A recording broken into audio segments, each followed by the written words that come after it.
Hey guys, just want to let you guys know exactly what I am planning on picking up very soon. It is the EVGA GeForce GTX 680. Graphics card just came out last week, but here's the issue. It's douchebags like this who buy up all the available stock just for the intent to resell it, going as high as $1,000. And I love how it's these douchebags with 100% positive. I don't know. I really think this is bullshit. I really think that this is just plain fucked up and this should be, like, illegal. Because you're monopolizing stock. You're basically buying large quantities of stock just to nickel and dime the fucking people who want this. Why the hell would I pay an additional $150 above MSRP just to get it now? This is the same shit that happened with the my motherboard that's in there, the Asus. This motherboard was going for about $400 or something, and that was because of the recall. Because of the recall, they had to wait a few months for their new chipset, which is under that blue Asus logo. And for a while, once people were receiving replacement motherboards, they were just throwing them up on eBay and reselling them on Amazon for double the original value, just to monopolize on the fact that people wanted Sandy Bridge. Yes, they had to wait a little bit longer, but people just needed to be complete douchebags. Look, if you have no intentions on using the fucking card, why the fuck do you buy it? That is just bullshit. And unfortunately, this shit will always go on as long as time, as long as humans have cash, this bullshit will happen. But basically, once they get into stock, I already put notifications for Amazon and Newegg. The moment I can get my hands on an EVGA GeForce GTX 680, I will definitely buy it. What the game plan going forward is I plan on getting rid of these two GTX 460 SEs. I have to make that very clear that they're the SE edition. Therefore, they're not as good as the official GTX 460s. These will be going to my brother along with the SLI bridge. His rig is fully capable of this. He is going to be upgrading from a ATI Radeon HD 4870, I believe the card is. So at least he'll now have DirectX 11 support, where he didn't have that prior. I'm getting benefits with the new 680 in the line of a dedicated chip for video encoding. This is something new that Nvidia is doing to compete with QuickSync.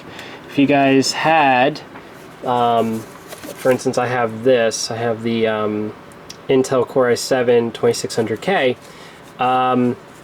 It features a built-in graphics card with QuickSync. And the problem is, you can't use this feature if you're using dedicated graphics cards or if you're using the P67 motherboard, which I am using. Which I really thought Intel was really stupid. Why the fuck would you put the better version of that QuickSync and graphics card on an overclockable processor when the people who are overclocking are the same people who are running SLI and running dedicated graphics cards? Yeah, Intel wasn't too intelligent with this. I don't think they're repeating the same mistakes with the Ivy Bridge lineup. So, going forward, these two 460s will be replaced with a single 680. At some point, if 680s get down to what the 580s are getting to, which will probably be a year and a half from now, I'll throw a second one in for SLI. So there's going to be tons of benefits. Lower power usage. I believe it'll be higher than what I'm currently running at, but this is a 750 watt power supply. But the new graphics cards use 6 pins just like my 460s. The 580 used an 8 pin and a 6 pin. So therefore it is in fact using less power than the 580s. And yeah, with driver support getting better and better and better, you can expect better performance a few months from now with the same GTX 680 than at launch. Yeah, so comment on what you guys think of it. I also have to show off another thing for this. I guess we'll call this like gaming rig 6.0 once that card gets in there. But I purchased this. I know some of you out there know what this is.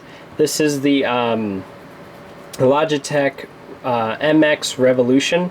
It sucks that Logitech discontinued this. Well, they discontinued one version of it. This is the Bluetooth edition, which comes with this keyboard. This keyboard's actually pretty nice. Very, very silent. I mean, it's not as loud as my other keyboard. It's got this very nice palm rest, and it's very nice. It's got this like little LCD panel, so it tells you the temperature. See, 77 degrees in my room, guys. It's pretty good. It does like key counts, so it's actually pretty cool. And every time you receive an email, it beeps at you and tells you you have an email message. Pretty cool. So yeah, I highly recommend this mouse because it has this one feature, as you can kind of make out there. It does hyper scrolling, but it's auto. The mouse that replaces the performance doesn't do this. And I have to tell you, you get too spoiled by this feature to the point where using the other mouse isn't as cool. But yeah, it's programmable buttons. It's very sexy. Comes with like this little dock that you just drop the mouse on top of and it recharges automatically there. That's pretty good. Very useful mouse.